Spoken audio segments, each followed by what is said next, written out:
मुख्यमंत्री नायब सैनी ने सोनीपत में श्री गुरु गोरखनाथ प्रकट दिवस के अवसर पर आयोजित राज्य स्तरीय समारोह में की शिरकत। 100 करोड़ से अधिक की परियोजनाओं का किया शिलान्यास व उद्घाटन। पलवल में मनाई गई राज्य स्तरीय देवर्षि नारद मुनि जयंती में पीआईबी के एडीजी राजेंद्र चौधरी पहुंचे। कहा, ऑपरेशन सिंदूर के दौरान पीआईबी फैक्ट चेक ने झूठी खबरों का किया पर्दाफाश।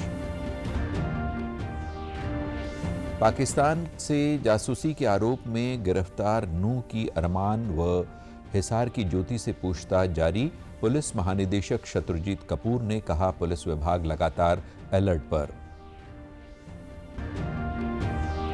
और सेना के प्रति सम्मान दर्शाने के लिए गुजरात के साणंद में निकाली गई भव्य तिरंगा यात्रा। केंद्रीय गृह मंत्री अमित शाह के साथ सैकड़ों लोगों ने लिया हिस्सा।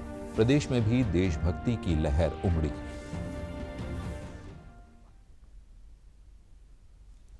नमस्कार, मैं आशुतोष। अब समाचार विस्तार से। मुख्यमंत्री नायब सैनी ने आज सोनीपत की नई अनाज मंडी में श्री गुरु गोरखनाथ प्रकट दिवस के अवसर पर आयोजित राज्य स्तरीय समारोह में शिरकत की। कार्यक्रम में पहुंचने पर आयोजकों ने मुख्यमंत्री को समाज की ओर से त्रिशूल, पगड़ी और गुरु गोरखनाथ की प्रतिमा भेंट कर सम्मानित किया। इस दौरान मुख्यमंत्री ने जन स्वास्थ्य विभाग की 4 प्रमुख पेयजल परियोजनाओं का उद्घाटन व शिलान्यास किया। इनमें खरखौदा में 26 करोड़ 46 लाख, गोहाना में 15 करोड़ 86 लाख और गन्नौर में 42 करोड़ 50 लाख रुपए की लागत से पेयजल परियोजनाओं की सौगात दी। इसके अलावा जेएलएन नहर से पेयजल आपूर्ति के लिए 19 करोड़ 22 लाख रुपए के कार्यों का भी शुभारंभ किया। इस मौके पर मुख्यमंत्री ने अपने संबोधन में गुरु गोरखनाथ के आदर्शों को अपनाने का आह्वान किया। उन्होंने समाज में समानता, सेवा और समर्पण के मूल्यों को आगे बढ़ाने की बात कही। साथ ही उन्होंने सरकार की उपलब्धियों का भी जिक्र किया। तपस्वी थे, बल्कि उन्होंने भारत का भ्रमण कर योग विद्या को घर घर भी पहुंचाया था। असल में उनके जन्म का उद्देश्य ही योग मार्ग पर प्रचार प्रसार करना था।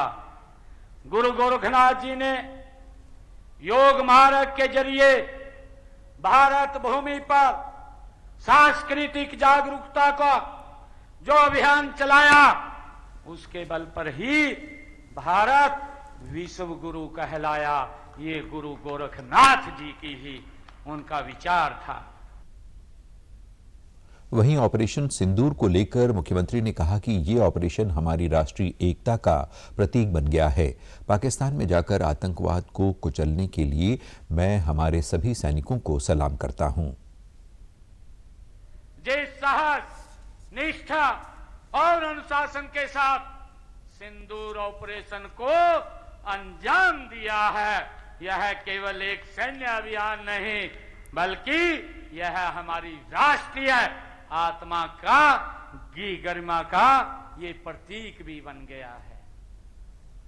भाइयों, मैं धन्यवाद करना चाहूंगा।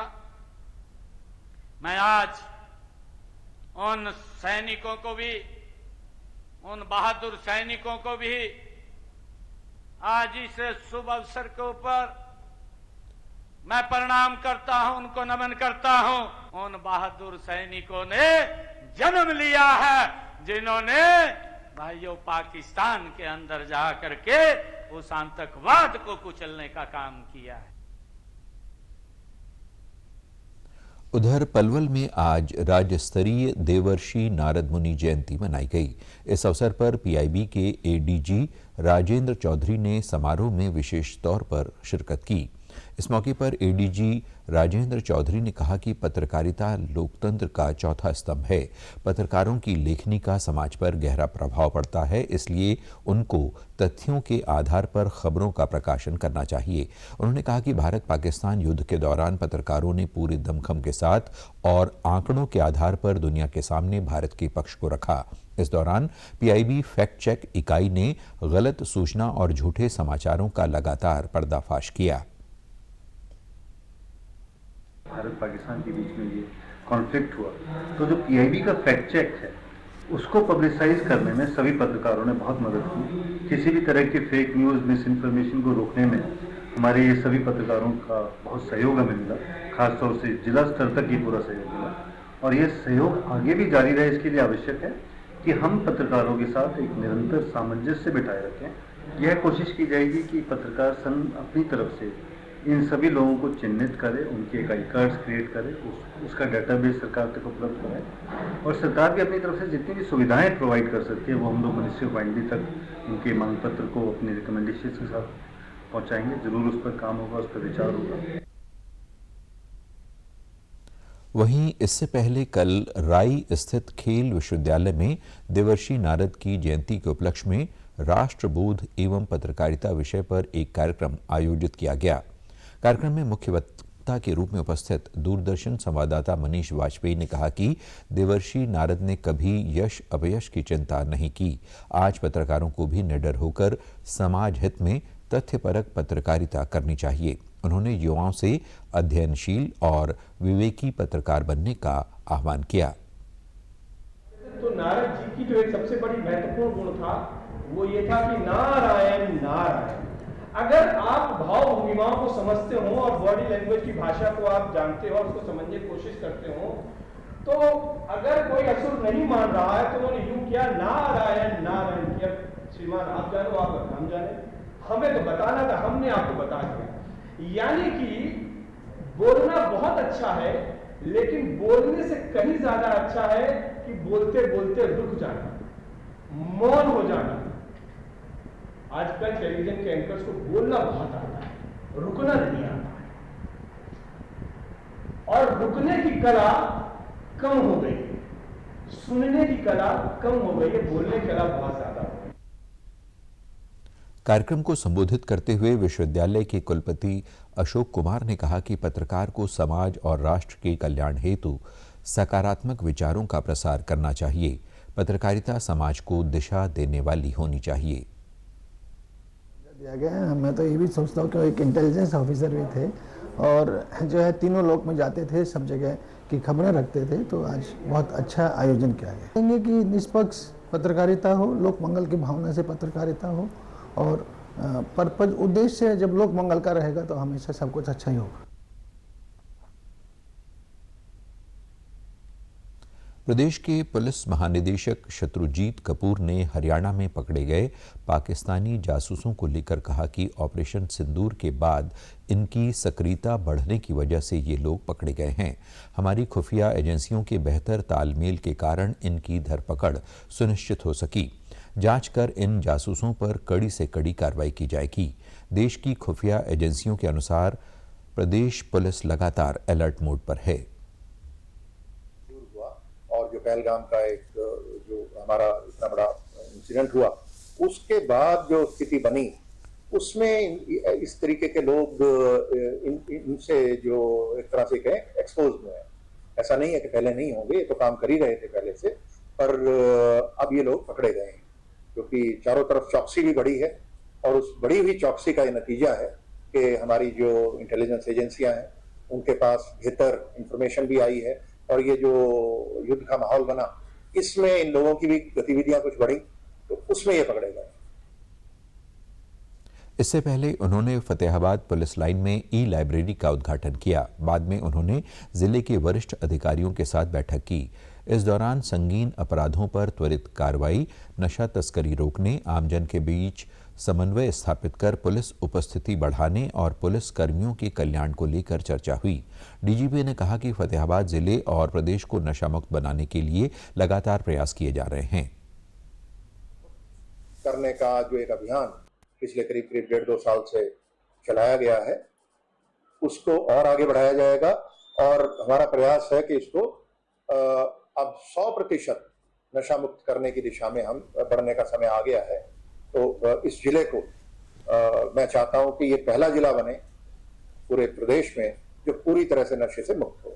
साथ ही कोई जो संगीन अपराध हैं उनके बारे में भी हमने ये हिदायतें उनको दी हैं सभी को कि जो सड़कों के ऊपर जो चेकिंग है, पुलिस की विजिबिलिटी है, उस सबको बेहतर बनाना है। हिसार निवासी ज्योति रानी को पाकिस्तान के लिए जासूसी के आरोप में रिमांड पर लेकर पूछताछ की जा रही है। पुलिस अधीक्षक शशांक कुमार सावन ने आज एक प्रेस वार्ता में बताया कि ज्योति मल्होत्रा पाकिस्तान की खुफिया एजेंसी के लोगों के संपर्क में थी और वो कई बार पाकिस्तान की यात्रा पर गई। उसके बैंक खातों तथा यात्राओं के विवरण की भी जांच की जा रही है। पहलगाम हमले के बाद भी ज्योति पाकिस्तानी खुफिया एजेंसियों के संपर्क में थी। पुलिस अधीक्षक ने लोगों से अपील करते हुए कहा कि किसी के साथ ऐसी कोई जानकारी साझा न करें जिससे देश की सुरक्षा को खतरा हो।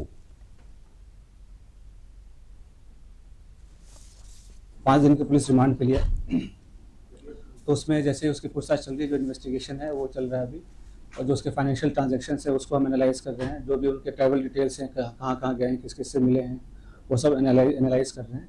We are in touch with central agencies और उनके कोऑर्डिनेशन के साथ हम इसको काफ़ी गंभीरता से इसकी हम अनुसंधान कर रहे हैं। जो पर्सनल नॉन ग्रेटा जिसको डिक्लेयर कर दिया गया, during the conflict what she was in touch, but she did not have any direct access as such with any very important direct access नहीं था उसके पास किसी मिलिट्री या डिफेंस के इन्फॉर्मेशन को लेकर जो हम इस स्टेज पे कहीं कि उसने उसको दिया है। But definitely she was in touch with PIOs, और यहाँ के जो कुछ और भी जो अभी उसके हमने लैपटॉप और मोबाइल जो है वो हम उसको अभी सीज करने की कोशिश कर रहे हैं कहाँ पे है। वंस वी सीज इट और उसका हम फोरेंसिक एनालिसिस करेंगे तो उससे भी काफ़ी सारी चीज़ें क्लियर होंगी कि क्या क्या इन्फॉर्मेशन उन्होंने एक्सचेंज किया है। उधर देश की खुफिया एजेंसियों द्वारा नगीना पुलिस की मदद से गिरफ्तार किए नगीना खंड के राजका गांव के अरमान को लेकर नूंह पुलिस का बयान सामने आया है। फिरोजपुर झिरका के DSP अजायब सिंह ने बताया कि अरमान ऐसे समय में पाकिस्तान को खुफिया जानकारियां दे रहा था जब पाकिस्तान और भारत के बीच पहलगाम की घटना के बाद तनाव बना हुआ था। पुलिस के पास अरमान के खिलाफ पुख्ता सबूत हैं। उसे लेकर फिरोजपुर झिरका की अदालत में पेश किया गया, जहां से अरमान को 6 दिन के पुलिस रिमांड पर लिया गया है। DSP ने कहा कि ये बेहद संवेदनशील मामला है, उससे अब अलग अलग एजेंसी पूछताछ कर रही हैं। उसके मोबाइल को भी खंगाला जा रहा है। अरमान के पिता किसी अन्य मामले में छत्तीसगढ़ की जेल में हैं, जो राजका गांव का पहले सरपंच भी रह चुका है।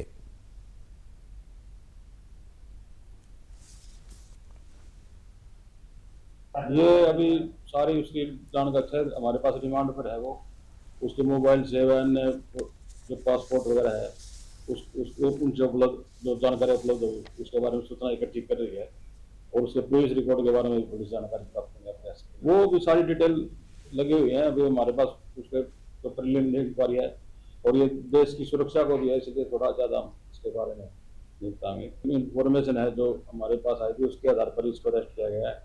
और हमारे पास पुख्ता सबूत है, वो अन्य भी हमें जो अन्य जानकारियाँ उसके बारे में प्राप्त करने का प्रयास कर रहे हैं। हमारी टीमें लगी हुई है। ये 6 दिन के रिमांड पर है, और इग्नेश के मोबाइल की या अन्य जानकारियाँ जो है ना विदेश जाने की कितनी बार कहाँ गया, क्या किससे संपर्क है, उसकी डिटेल इन्वेस्टिगेशन जारी है।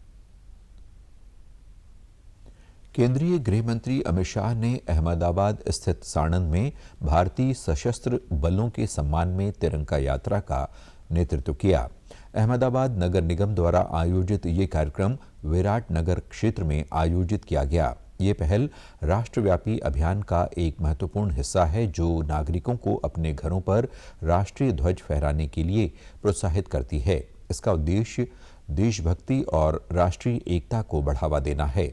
इससे पहले कल उन्होंने गांधीनगर में एक कार्यक्रम के दौरान ऑपरेशन सिंदूर की सफलता का श्रेय प्रधानमंत्री मोदी को देते हुए कहा कि प्रधानमंत्री ने देश को सुरक्षित करने का काम किया है। पीएम के नेतृत्व में आतंक के ठिकानों को मिट्टी में मिला दिया गया। पाकिस्तान एटम बम की धमकी देकर डराने की कोशिश करता था, लेकिन भारतीय सेनाओं ने ईंट का जवाब पत्थर से दिया। और लश्कर-ए-तोयबा के हेडक्वार्टर को जमीन दोस्त कर मिट्टी में मिलाकर पहली बार आजादी के बाद भारत की सेना ने 100 किलोमीटर अंदर जाकर पाकिस्तानी कैंप्स, आतंकवादियों के कैंप्स को ध्वस्त करने का काम किया। और जो डराते थे कि हमारे पास एटम बम है, उनको लगता था उनकी धमकियों से डर जाएंगे, परंतु ऐसा नहीं हुआ। हमारे वायुसेना, थल सेना, जल सेना, तीनों सेनाओं ने ईंट का जवाब पत्थर से देने का काम किया। ऑपरेशन सिंदूर की ऐतिहासिक सफलता के उपलक्ष्य में आज रेवाड़ी में तिरंगा यात्रा निकाली गई, जिसका नेतृत्व केंद्रीय राज्य मंत्री राव इंद्रजीत सिंह ने किया। सेना के शौर्य और पराक्रम को समर्पित ये यात्रा महाराणा प्रताप चौक से शुरू होकर शहीद स्मारक पर संपन्न हुई।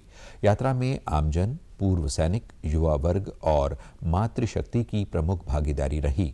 तिरंगा यात्रा में शामिल पूर्व सैनिकों व स्थानीय लोगों ने कहा कि ये अभियान भारत की सैन्य शक्ति, सटीक योजना और जवानों के साहस का प्रमाण है। ये नया भारत है जो अपने सैनिकों के पराक्रम से न केवल दुश्मनों को मुंह तोड़ जवाब देता है, बल्कि आतंक के आकाओं को उनके घर में घुसकर मारता है। मां भारती के वीर जवानों के शौर्य, पराक्रम व सम्मान की गाथा तथा भारत के प्रधानमंत्री श्री नरेंद्र मोदी जी के अटूट नेतृत्व को बयां करती भव्य तिरंगा यात्रा का नेतृत्व माननीय केंद्रीय मंत्री राव इंद्रजीत सिंह जी ने किया, जिसमें मुझे साक्षी होने का सौभाग्य प्राप्त हुआ।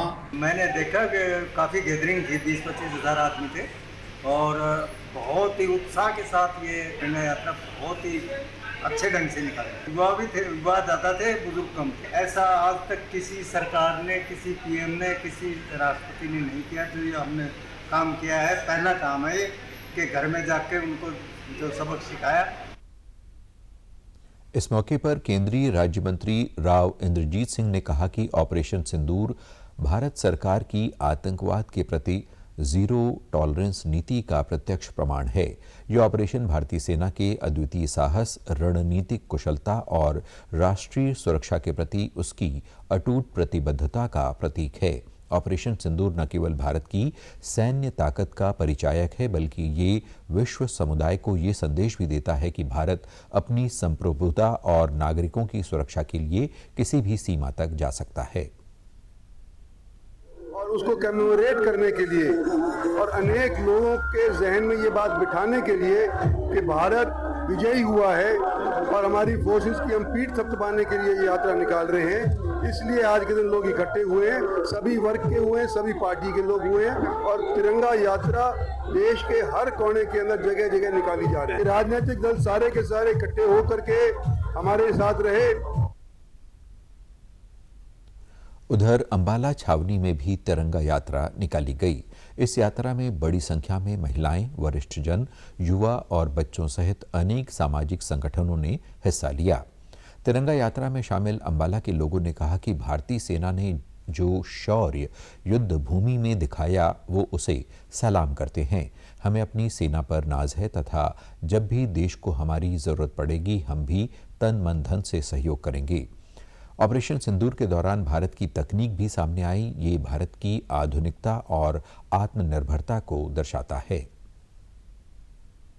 किसी ने भी अगर आंख उठाने की कोशिश की तो हम पूरी तन मन धन से अपनी सेना के साथ हैं, अपनी सरकार के साथ हैं।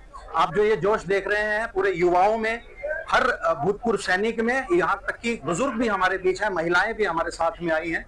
तो आप ये देख सकते हैं कि भारत आज एकजुट होकर के उस पाकिस्तान का जवाब दे रहा है। हमारी आर्मी है, ये हमारे लिए हमेशा तत्पर खड़ी रहती है और हम भी इसके साथ हमेशा खड़े हैं। हम हमेशा अपने देश के लिए योगदान देना चाहेंगे और बाकी हमारी तीनों आर्मी ने बहुत अच्छा काम करा हमारे देश के लिए। बाकी अगर हम कहें कि कैसे हमने पाकिस्तान को हराया, तीनों सेनाओं ने किस तरीके से पूरा जोश दिखाया और पाकिस्तान के खिलाफ काफी अच्छा मोर्चा लिया। और मैं बहुत भाग्यशाली मानता हूँ कि हम भारत में रहता हूँ और हमें इतनी प्रभावशाली सेना मिली है। और मैं सभी युवा से उम्मीद करता हूँ कि आप लोग जब भी इमरजेंसी आए, जब भी मुसीबत की घड़ी आए, अपनी सेनाओं का साथ दें। यात्रा में शामिल कैबिनेट मंत्री अनिल विज ने कहा कि इस यात्रा में लोगों का खूब उत्साह देखने को मिल रहा है। जिस प्रकार पाकिस्तान ने हमला किया और भारत ने उसका जवाब दिया, वो ये दर्शाता है कि भारत किसी से कम नहीं है। कैबिनेट मंत्री ने कहा कि अभी ये लड़ाई खत्म नहीं हुई है। यात्रा निकालकर हमारे जांबाज सिपाहियों को जिन्होंने अभी पाकिस्तान के दाग खट्टे कराए हैं, उनको नतमस्तक होने के लिए, उनका सम्मान करने के लिए और उनको ये भी बताने के लिए कि हर लड़ाई में हम साथ साथ हैं, जनता साथ है। पाकिस्तान जो लंबे समय से अपनी खुराफातों में लगा हुआ था, 4 दिन में पाकिस्तान के घुटने टिकवाए। वहीं ऑपरेशन सिंदूर की सफलता के उपलक्ष्य में पलवल में कल तिरंगा यात्रा निकाली गई। इस दौरान लोगों ने हाथों में तिरंगा लेकर भारत माता की जय घोष की। इस अवसर पर खेल राज्य मंत्री गौरव गौतम ने कहा कि आतंकवाद पर भारतीय सेना के शौर्य व पराक्रम को नमन करने के लिए देश भर में तिरंगा यात्रा का आयोजन किया जा रहा है। सेना के जवान हर परिस्थितियों में देश की रक्षा करने का कार्य करते हैं। सेना के सम्मान में आज पूरा भारत एक साथ खड़ा हुआ है। उन सभी जवानों के जो दिन रात हमारी रक्षा के लिए अपना सर्वस्व न्यौछावर करते हैं, सब कुछ चाहे माइनस टेम्परेचर डिग्री हो या हाई गर्मी हो, उसमें हम सब की सुरक्षा करते हैं। हम उनके सम्मान के लिए, उनके हौसले के लिए, उनके जज्बे को सलाम करने के लिए यात्रा का आयोजन पूरे देश भर में हो रहा है। हम तो सिर्फ चलकर ही उनको सम्मान दे रहे हैं, उनका हौसला बढ़ा रहे हैं, लेकिन उनको आप सोच रहे हैं वो लोग माइनस में भी, बर्फ में भी खड़े होकर हमारी रक्षा और सुरक्षा करते हैं। ये उन जाबाज सिपाहियों का, उन जाबाज जवानों का सम्मान है जिन्होंने पाकिस्तान में घर में घुसकर उनको नेस्तनाबूद करने का काम किया।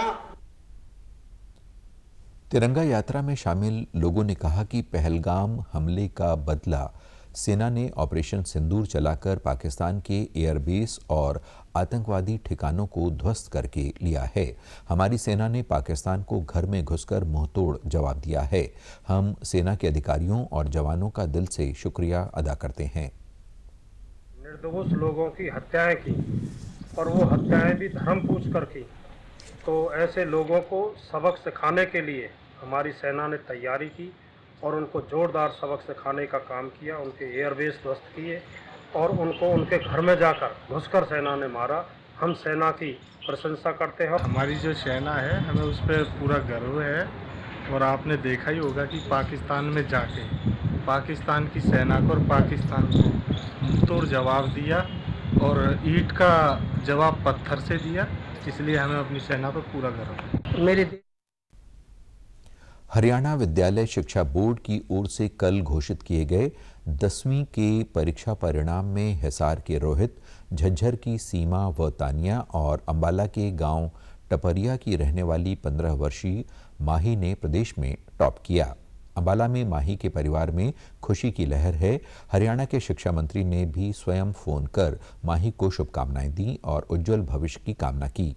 माही ने बताया कि उन्हें बचपन से ही पढ़ाई का शौक है और रोजाना 7 से 8 घंटे उन्होंने पढ़ाई की है। इसके साथ ही सोशल मीडिया से दूर रही और सेल्फ स्टडी करके ये स्थान हासिल किया है।